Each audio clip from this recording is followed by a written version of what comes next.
All right, guys. Tonight we're going to look at this Defacto Designs Tigris Mali platform thing. I don't remember what they called it. I apologize. Hopefully the title has updated by the time you guys see this.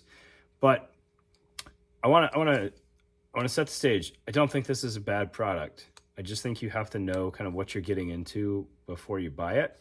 And I think there's definitely room for this idea to grow from Defacto Designs and ways to tweak it, right? So what you got is this dual orientation platform here that is supposed to enable you to mount pouches both vertically and horizontally, as well as, wear this thing or carry this thing in either landscape or portrait mode, depending on what you want to do, whether you want a taller, skinnier panel or a wider, shorter panel. So you got lots of choices. You just got to kind of know how those choices are going to affect other choices as you try to set this thing up. So it is not, I know it looks like, it's four columns or 5 columns.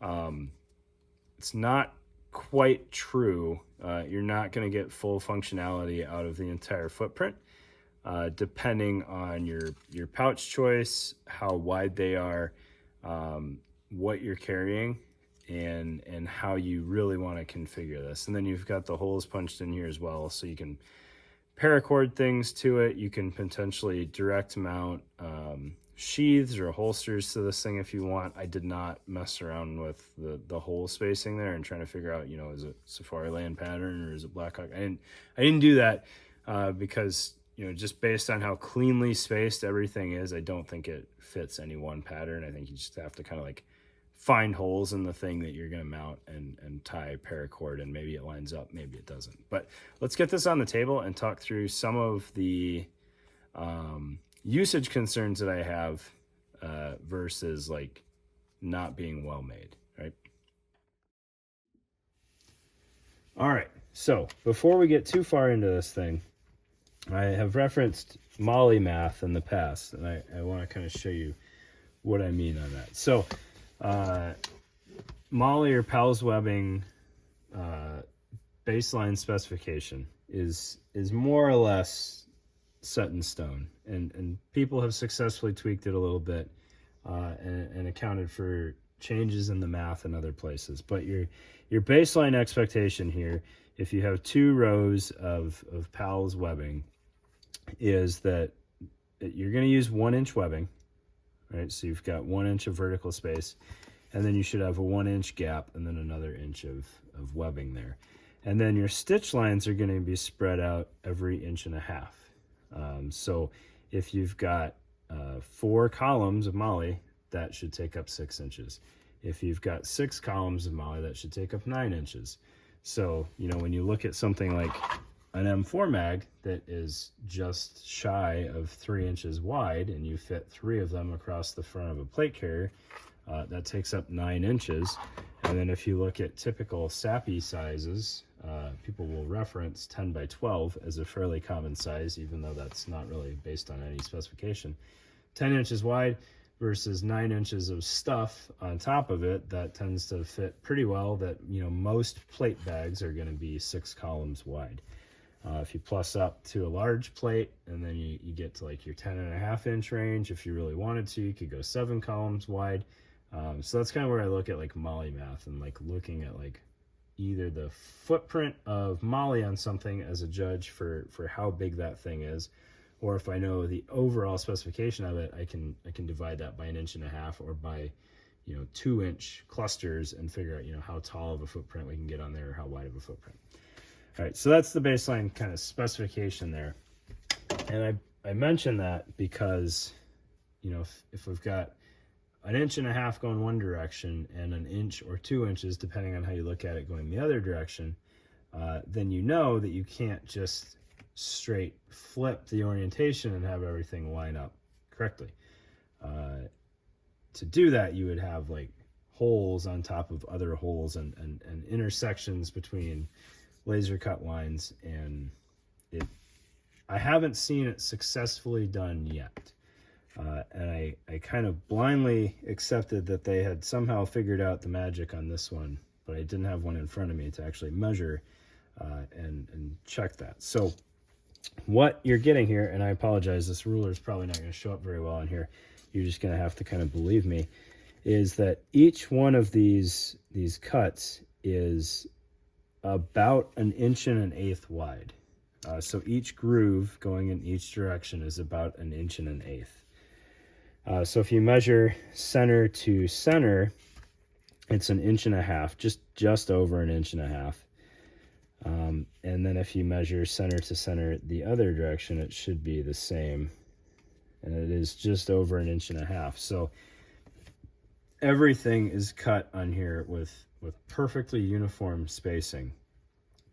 And being that it's 1 1/8 inches, like, they tried to play with the measurements to make it work.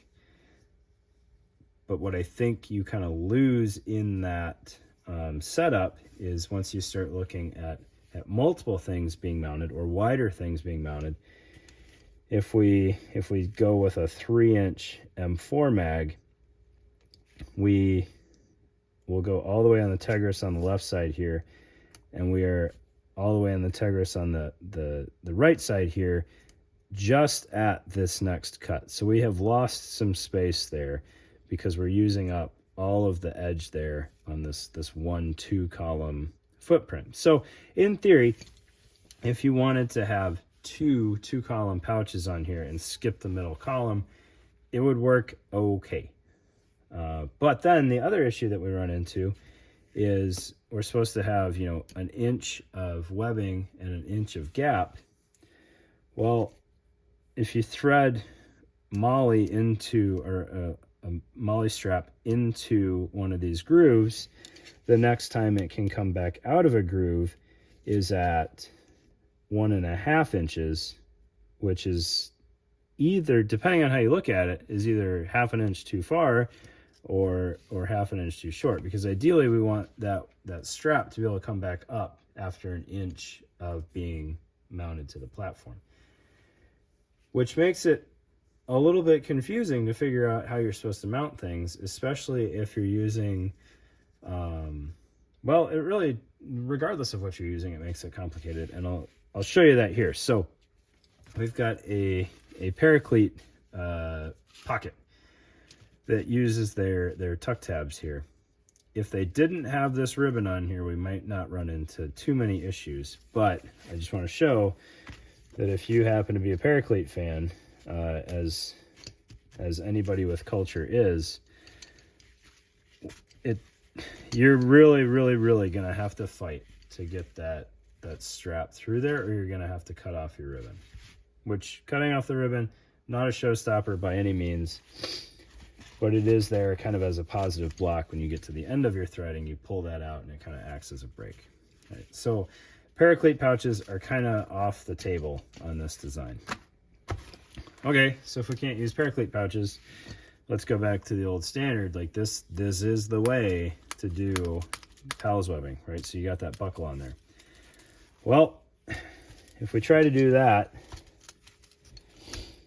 again, I think we're going to get into the situation where we could girth that through the Tegris, but I don't think that's ideal. So that snap is on there, and it's not going to want to go through that hole very well. You should not have to fight to lace a pouch. So then I thought, well, malice clips for sure, they got to be the way to go. Now, granted, this is a Gen 1, and Gen 1 malice clips are hot garbage compared to what's available these days. Here's a Gen 2 hanging out on the back of this pouch, much more forgiving. But if you thread that through here, it will go without much issue. But now, like, where is the weaving supposed to occur? Let me see if I got a long one here.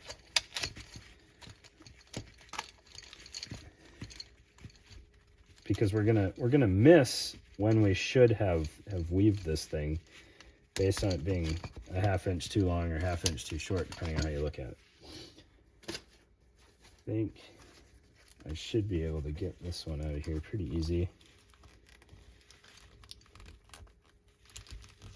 There we go. And you know what? We'll do it with the pouch on there, so nobody can say that I goofed this up. All right. So we'll thread this through the top, just like we should, and we get to the fold there, and we got that little elastic there to keep everything tucked away. So we'll bring it up through the next hole, and then if we line that up with our pouch here, we are halfway down this where we should have threaded already. So we're going to have to thread through the pouch where we should have been going back through the platform. So if I do that, then if I tighten that up a good bit, I can hit the next Tegris hole here.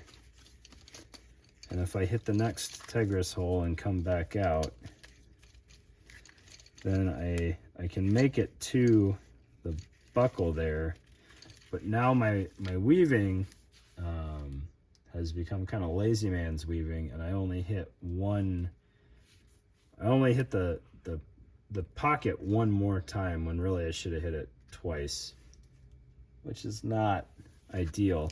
And then if you look at how this pouch is sitting, so this is not a wide pouch. This one is a Tactical Tailor Baofeng pouch, and they kind of cooked the books on making a Baofeng hit a single wide pocket. So it's a little wider than it should be, but we're already over into that next column there, which is not ideal. Let's see what other mounting options are worth exploring here. I see something and I'm curious if one wrap would be the way to go. So we got this double pistol pocket here, and if we stick our one wrap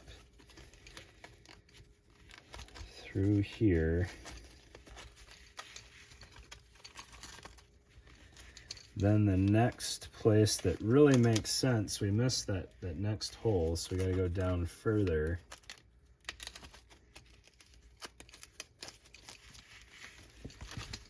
And if we gamed it and we had a longer piece of one wrap, I don't think that would be too hard of a fail. But you do leave yourself open from having some flop there, because it's not hitting a groove quite when it should. One wrap though, I'm not as hesitant to use that. Let's see. So this is a 2-column wide pouch, and you can see 2-column wide pouch puts us damn near center line on that third column, making that not usable.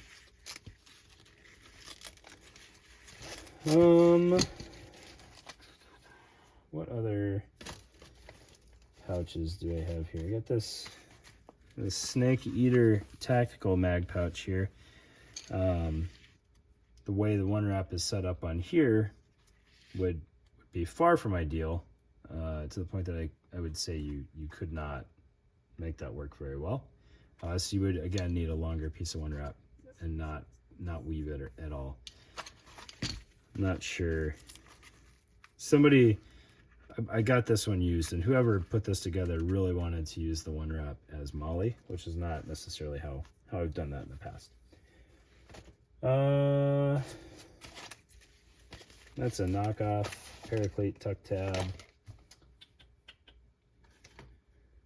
You might have okay luck with these Guardian Warrior Solution thing. No, I take that back, because it's not exiting where it should.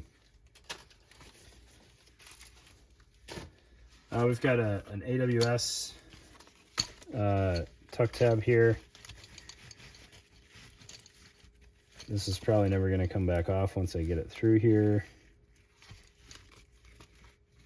I don't really want to get that stuck on there, but that would pull through, and it still would not line up correctly. But let's imagine how this would look.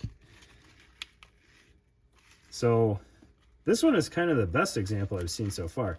So it would drop down through that top slot there, and it would come back out right when it needed to tuck back into the pouch. So if we got that tight enough, I think that would work, especially if we ran that tuck tab kind of back out exposed after that loop. It might be kind of okay, because you would have kind of this setup. But you'd still have kind of that belt loop effect there, and it could start pulling away from the panel. I don't know. I don't know what the ideal thing to mount on here is. So I think it's a cool concept. I don't think the flip-flopping was the way to go for them, though. I think if they had just gone like, hey, we want to make a Tigris chest rig, and run it one direction and then offered the other one run the other direction, that would be okay. Or if they kind of gamed it and cut, you know, somehow in this void that might weaken it too much and staggered the molly, that might have worked. You can kind of see that effect with these end cutouts, but if they had, you know, a couple more in the middle, I still don't think the spacing would be to spec on that opposite direction, but it may be close enough to work, because it would be missing kind of the rest of that nonsense. I think they could have accounted for snaps better and made a little bit more of a relief in the middle there. But really what I think the room for growth here is, you know, if you got a laser cutter and you got Tigris, like, this is good. This is quick to bang out. And if you've got CAD and you're kind of quick with it, which I am not, you could make custom sized things very, very quickly. So if you wanted a seat back panel, which I think I saw them push a seat back panel out today, or yesterday, I mean, you could do whatever size you want. It would be, you know, custom fit. And if you accounted for more mounting options, like, you could thread pretty easily. And if you wanted it, you know, horizontal, you just flip the whole panel and now it's horizontal. So if they had square panels or more square panels, right, that would give you the either or option. You just couldn't do both at the same time, which is what I saw in a lot of their marketing materials. Like, they'd have, you know, maybe horizontal, you know, mags and then sideways utility pocket or something like that. So interesting concept. I don't think this was executed very well. And it kind of pains me to say that, because I was real excited for these when I saw them. But there's more tweaks to be done, I think, especially to the landscape there, if you will. But ran long enough about a molly panel. Appreciate your time, guys, and have a great night.